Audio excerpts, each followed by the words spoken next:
रंजना की रसोईमध्ये आज आपण एकदम छोटीशी सुंदर अशी गोष्ट बनवतोय, ती म्हणजे चहा.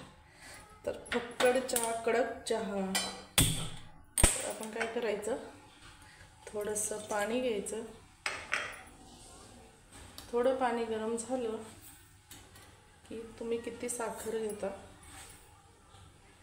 थोडी साखर घ्यायची. मी 2 चमचे साखर घेतली आणि चहा पावडर.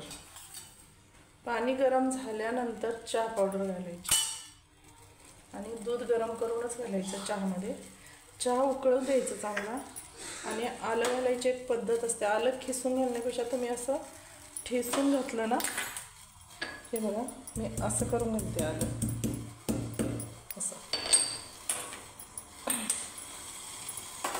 तर आधी चहा उकळून घेऊ व्यवस्थित.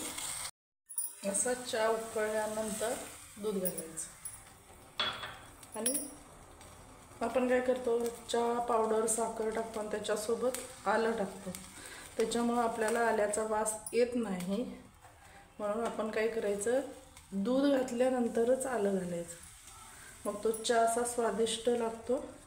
तर ही महत्त्वाची टीप आहे, दूध घातल्यानंतर आलं घालायचं. तर एकदा अशा पद्धतीने चहा बनवून बघा. म्हणजे तुम्हाला आत्ता हिवाळा आहे, कंपल्सरी चहामध्ये आलं पाहिजेच. चहा पिणं एवढं काही योग्य नाही आहे ही गोष्ट, पण तरी आता प्रत्येकाला सवय आहे. चहा पिल्याशिवाय पुढची कामं होत नाहीत. तर आपला चहा आता तयार झाला आहे.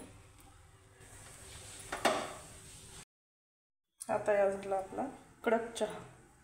तर तेवढीच गोष्ट एक लक्षात ठेवा की दूध घातल्यानंतर आलं घालायचं. रंजना की रसोई या चॅनलला शेअर करा, सबस्क्राईब करा आणि कमेंट करा.